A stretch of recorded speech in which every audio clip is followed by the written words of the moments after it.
A'udzubillahi minasyaitonirrajim. Bismillahirrahmanirrahim. Assalamualaikum warahmatullahi wabarakatuh. Innal hamdalillah nahmaduhu wa nasta'inu wa nastaghfiruh wa na'udzubillahi min syururi anfusina wa min sayyiati a'malina. May yahdihillahu fala mudhillalah wa may yudlil fala hadiyalah. Asyhadu an la ilaha illallah wahdahu la syarikalah wa asyhadu anna Muhammadan abduhu wa rasuluh. Allahumma salli wa sallim wa barik ala hadzal nabiyil karim wa ala alihi wa sahbihi ajmain. Bapak Wakil Gubernur Provinsi Riau yang saya hormati, Bapak Ketua Masjid beserta pengurus yang saya hormati, alim ulama, tokoh masyarakat, cerdik pandai, Bapak Ibu, orang-orang tua yang saya muliakan, hadirin hadirat yang semoga kita semua senantiasa dirahmati oleh Allah. Tahun 2003 Pak, pernah ada orang yang sangat berat masalahnya. Masalah hidupnya ini banyak, utang piutang, masalah rumah tangga, masalah dia sama anak, sama teman. Cuman dia bagus.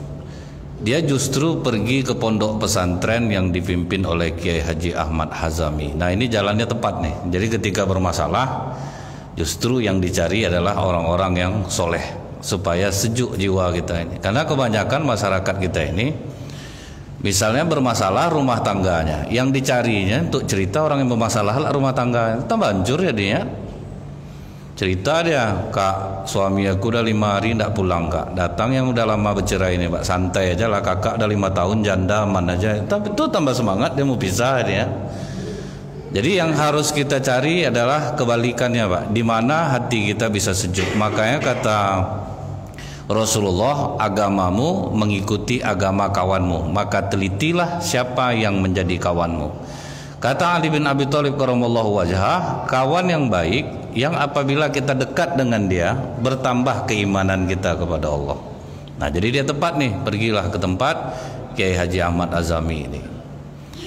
Setelah dia menceritakan masalahnya, Pak, kemudian Kiai ini bertanya, sudah sholat zuhur kamu?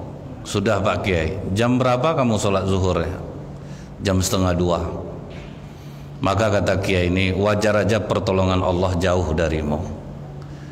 Karena dekatnya pertolongan Allah kepadamu, sedekat apa kau dengan waktu sholat. Nah, ini poinnya, Pak, yang disampaikan Kiai ini.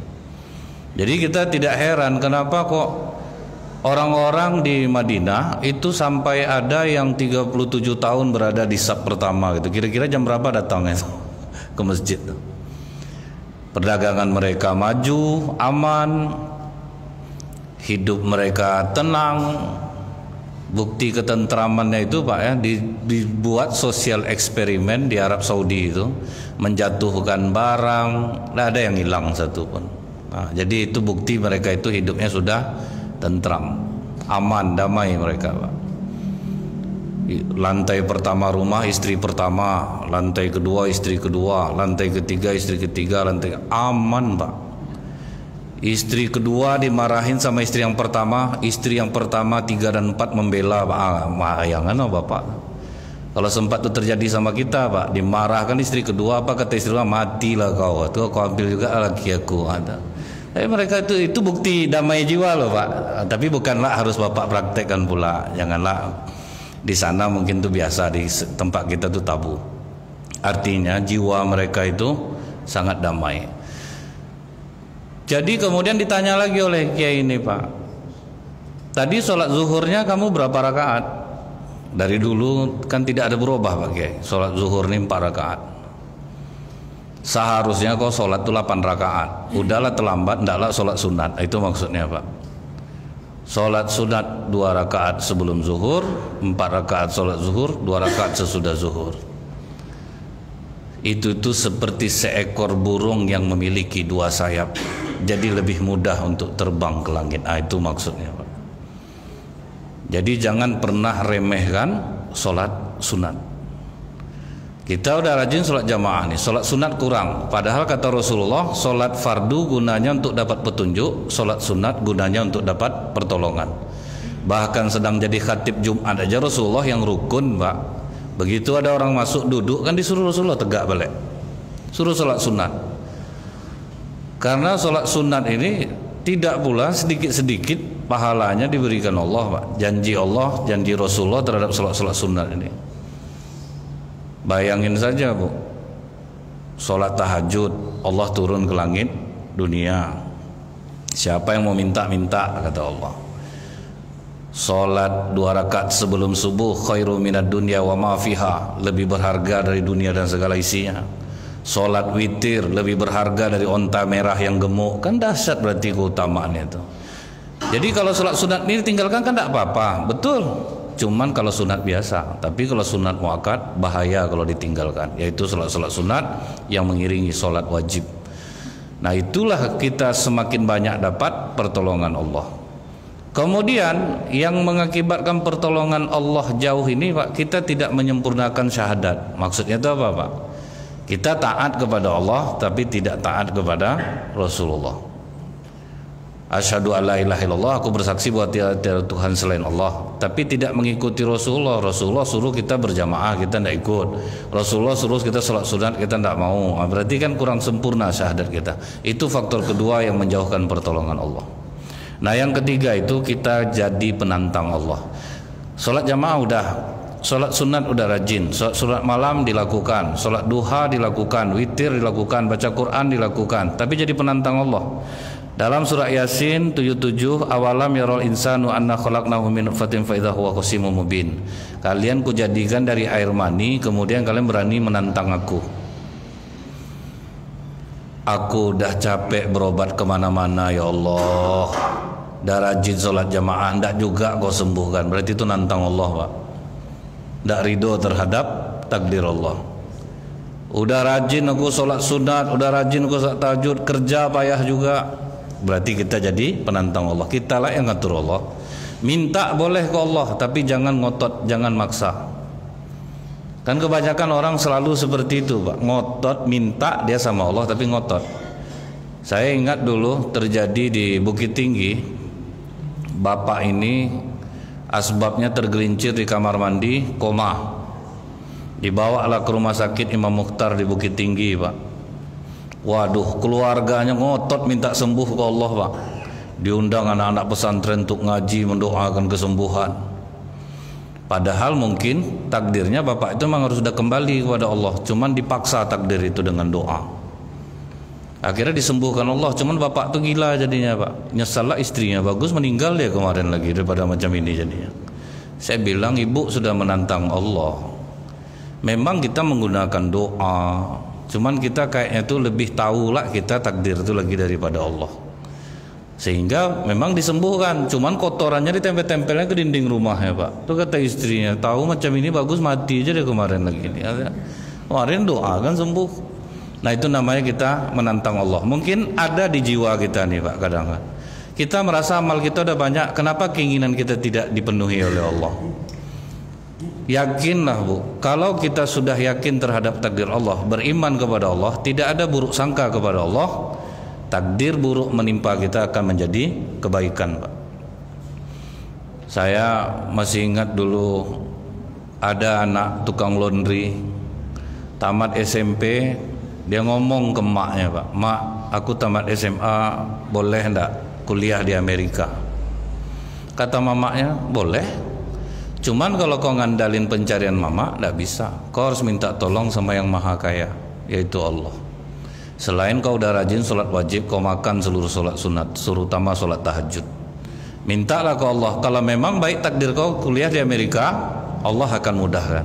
Kalaupun tidak, jiwa kau akan ditentramkan oleh Allah. Sejak itu, Pak, dia minta kepada Allah. Ini boleh meminta nih, memaksa yang tidak boleh, Pak. Tahajud minta kepada Allah, dia ingin sekali kuliah di Amerika karena mungkin sesuai pula dengan keahlian dia, Pak. Masing-masing kita kan sudah dikasih Allah kelebihan yang tidak dimiliki oleh orang lain, Pak. Cuman tinggal kita ngasah kelebihan kita aja. Seperti yang saya sampaikan, Bu, apa yang menyebabkan Rasulullah itu cepat betul majunya dia membimbing umat? Dikarenakan Rasulullah meletakkan orang sesuai pada tempatnya. Zaid bin Sabit umur 13 tahun, pandai menulis, kuat ingatan, langsung jadi sekretaris Rasulullah. Umur 13 tahun baru. Jadi tidak memandang umur, pengalaman, pokoknya keahliannya ini. langsung pakai. Nah jadi dia karena ahli dalam suatu bidang, memang dia keinginannya tinggi, dan ini bukan menghayal namanya Pak. Nah, karena dia hanya mewujudkan cita-citanya. Berdoalah dia terus, sholat tahajud setiap malam, dibantu oleh doa orang tuanya, ridho orang tuanya. Begitu tamat SMA, ikut dia program luar negeri di desanya, ikut dia tes, dan alhamdulillah Pak, lulus dia. Nah, tinggal tes yang kedua, seluruh Indonesia, itu tesnya di Jakarta. Begitu tes di Jakarta Pak, langsung ciut nyali anak ini. Ternyata yang ikut rata-rata bukan anak-anak orang sembarangan, dan saat itu titipan ini masih berlaku. Tanya nih anak kedutaan ini anak ini anak ini bapaknya di sini, udah mulai surut dia. Allah meluluskannya, tapi kezaliman manusia menyingkirkannya. Itu terjadi itu Pak.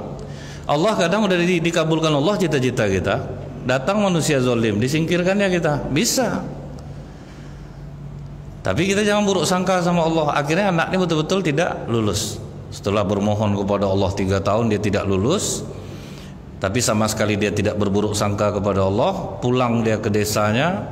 Waktu itu masih ada program padat karya Pak, di desa itu kan. Ikut dia program padat karya. Ditempatkanlah dia sebagai pemandu wisata di pantai desanya. Di situ tetap takdir Allah yang menang Pak. Rupanya yang dipandunya seorang profesor yang mengajar di salah satu universitas di Amerika. 6 bulan dia sama profesor tuh lah yang nawari ke dia, kamu mau nggak kuliah di Amerika? Mau Prof, udah siapkan berkas-berkas kamu, saya yang bawa kamu ke sana. Tetap takdir Allah yang menang. Nah akhirnya kuliah dia di Amerika, lebih dulu pula 6 bulan daripada kawan-kawannya yang sampai di Amerika. Karena sampai di sana harus program dasar 1 tahun, tapi dia langsung masuk. Nah itulah Bu. Jadi tetap Allah yang menang. Asal jangan kita mengeluh-ngeluh. Ini sibuk mencari masa Pak, di mana kurang saya lagi Pak, saya udah gini Pak. Jadi akhirnya menyalahkan A, menyalahkan B. Pokoknya yakin dengan takdir Allah, bantu dengan sholat-sholat sunat, insya Allah selesai lah tuh Pak. Bahkan dulu pernah saya sampaikan Pak ya, seperti orang yang seorang security, gajinya tidak seberapa, ngontrak rumah 75.000 1 bulan. Sebesar apa kira-kira kamarnya itu Pak? Anak mau lahir yang ketiga, yang 2 sudah tidur sama sepeda motor Pak. Kamar 2x3 disekat pakai triplek. Kata istrinya, bang aku ada dengar Ustadz ceramah bang, Allah turun ke langit dunia sepertiga malam terakhir, sholat tahajud kita ya bang yuk. Kata suaminya, bang ada juga dengar ceramah deh, doa istri itu makbul deh, jadi kau aja yang tahajud, nanti pas doa biar abang itu kang aminkan. Suami cerdik lah Pak, belum mau tahajud lagi, sholat jamaah ini udah rajin. Istri lugu ya lah bang. Mulailah malam itu dia tahajud Pak. Pas masuk doa dibangunkannya lah suaminya, bang aku mau doa lagi bang. Doalah dia Pak.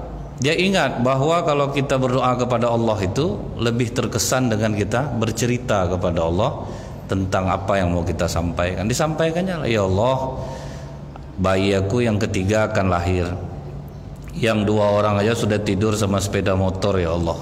Kalau diandalkan gaji suami aku tidak cukup, sedangkan bulan-bulan dia sering kekurangan ya Allah. Langsung dibilang suami dari belakang, janganlah kau burukkanlah abang, kau doa-doa aja lah, jangan kau buruk-burukkan gaji aku kecil, payah, bulan-bulan kurang. Tapi istri cuek terus Pak. Mohon ya Allah berikanlah kami tempat tinggal yang lebih luas dari ini. 1 hari selesai, 2 hari sholat tahajud bermohon kepada Allah, 3 hari bermohon kepada Allah. Hari keempat istri sedang pergi ke pasar, adik perempuannya datang ke rumahnya. Bang, kakak mana? Kakak sedang ke pasar. Ngapa? Alhamdulillah bang, aku lulus jadi TKW di Arab Saudi. Jadi mau dikarantina di Surabaya 3 bulan. Anak aku kan ada 2 orang, tuh bisa titip rumah abang dulu. Tambah salah pening pala ya Pak. Udah tahajud 3 malam, rupanya balasan Allah malah nambah beban Pak. Minta titipkan keponakan 2 orang. Bingung juga dia waktu itu, bagaimana Allah ini, sedangkan rumahnya aja udah macam ini sempitnya, malah dikasih beban 2 anak. Bingung dia, berpikir ya mungkin gara-gara aku ndak ikut tahajud nih mungkin nih. Nah malam ini aku harus tahajud. Dia tahajud malam tuh dibangunkannya istrinya, "Dek, bangunlah, tahajud kita berdua lah." Tahajudlah berdua, Pak. Nah, dalam doa itu disampaikan suaminya, "Ya Allah, aku takut istriku kecewa kepadamu, ya Allah. Tadi pagi datang adekku, dia lulus menjadi TKW di Arab Saudi dan akan menitipkan anaknya 2 orang di rumah ini. Sementara beberapa malam ini istriku bermohon kepadamu, ya Allah, untuk diberikan tempat tinggal yang luas. Tentu dia akan berburuk sangka kepadamu, ya Allah." Kata istrinya, "Kalau yang macam itu tuh langsung aja sampaikan ke aku, Bang. Segan aku, Dek, pasti kecewa kau jadi. Abang ini macam orang tak pernah ngaji. Itulah cara Allah mengabulkan doa kita, Bang. Kita tak bisa sedekah uang, kita sedekah tempat." Itu mantap jiwanya, Pak. Jadi menurut kau gimana? Suruh keponakan abang tuh tinggal di sini. Terus Honda abang macam mana? Honda abang taruh luar, hilanglah nanti. Amanah Allah kita jaga di dalam, Bang. Sepeda motor abang biar Allah yang menjaganya. Dek, beruntung abang dapat istri macam kau ni, Dek. Kalau ada satu lagi macam ini, betapa bahagianya, Pak. Kadang kita laki-laki ini itulah, Pak, dikasih hati minta jantung lah, Pak. Jadi boleh nih tinggal di rumah, boleh, bawa kemari. Kita sedekah tempat, Bang, Allah akan mengabulkan permohonan kita. Nah, orang banyak seperti itu, Pak. Dikasih A, minta A ke Allah, dikasih Z langsung putus asa. Berhenti dia berdoa langsung. Pas besoknya dia ke kantor, pergi ke rumah adeknya. "Dek," kata kakak, "antarkanlah anak tuh ke rumah." Senang hatinya, Pak, sampai di kantor, rupa dia dipanggil oleh pimpinannya. "Kamu mulai Senin jangan masuk lagi ya." "Apa salah saya, Pak?" "Salah kamu tuh ndak ada, cuman ya Senin nggak usah di sini aja kamu." Dia diprank sama bosnya, Pak. "Anak saya mau lahir, Pak, istri saya mau melahiran, saya masa berhentilah kerja." "Yang bilang kamu berhenti siapa? Saya kan ada ngambil rumah itu udah lengkap, perabotan semua ada, cuman ndak ditempati. Jadi Senin besok kamu mulai tugas aja di sana, jaga aja di rumah tuh. Istri saya lagi hamil, Pak, bukan saya membantah ini, Pak. Bawalah istri kamu ke sana. Anak saya, Pak, tinggal kamu di rumah tuh sekali. Keponakan saya ada 2 orang, Pak, 10 masuk ke rumah itu." Lihat, Pak, mintanya cuman rumah yang sedikit luas, tapi karena baik sangkanya kepada Allah dapat tumpangan rumah yang lebih luas. Pas dia tinggal di sana sama istrinya, dikatakannya ke istrinya, "Dek, kita tambah sholat duha ya, Dek, mana tahu rumah ini jadi milik kita nanti." Aduh, Pak. Jadi kita ini kadang skenario Allah nih yang banyak orang yang tidak paham, Pak. Banyak hal-hal sebenarnya, Bu, yang kita mengenyampingkan Allah. Padahal Allah katakan di dalam Al-Quran bahwa syafaat itu, pertolongan itu semuanya dari aku. Jadi seharusnya kita kan kalau ada apa-apa itu kan dahulu kan ngadunya kan ke Allah, Pak. Perbanyak sholat sunat untuk minta tolong ke Allah. Kemudian ada yang harus kita robah juga, Bu. Hal-hal yang mendukung supaya ibadah kita diterima dengan bersedekah. Datang orang miskin mengatakan, "Kami macam mana mau sedekah ya Rasulullah? Kalau sholat bisalah kami kerjakan, ngaji bisa kami kerjakan, tapi giliran orang kaya sedekah kami tidak bisa sedekah. Orang kaya berangkat haji kami tidak bisa berangkat haji. Tentu surga kami akan jauh beda ya nanti Rasulullah." Kata Rasulullah, "Kau angkatkan beban orang yang berat, nilainya sama dengan sedekah. Kau tunjukkan jalan orang yang tersesat, nilainya sama dengan sedekah." Jadi tidak ada alasan kita yang tidak bisa bersedekah. Karena sedekah inilah untuk pelancar supaya hajat hidup kita di dunia dikabulkan oleh Allah. Subhanakallahumma bihamdika asyhadu alla ilaha illa anta astaghfiruka wa atubu ilaik. Assalamualaikum warahmatullahi wabarakatuh.